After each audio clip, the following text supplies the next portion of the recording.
صحیح بخاری حدیث نمبر 228۔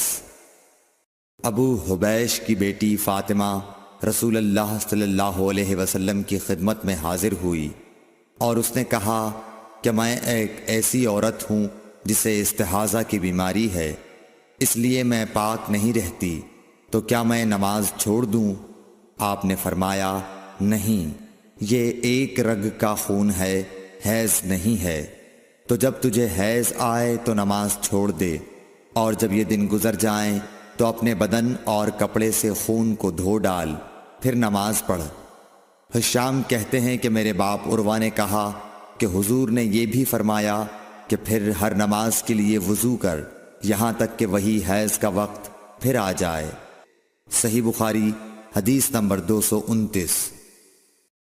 حضرت عائشہ رضی اللہ تعالی عنہا فرماتی ہیں کہ میں رسول کریم صلی اللہ علیہ وسلم کے کپڑے سے جنابت کو دھوتی تھی، پھر اس کو پہن کر آپ نماز کے لیے تشریف لے جاتے اور پانی کے دھبے آپ کے کپڑے میں ہوتے تھے۔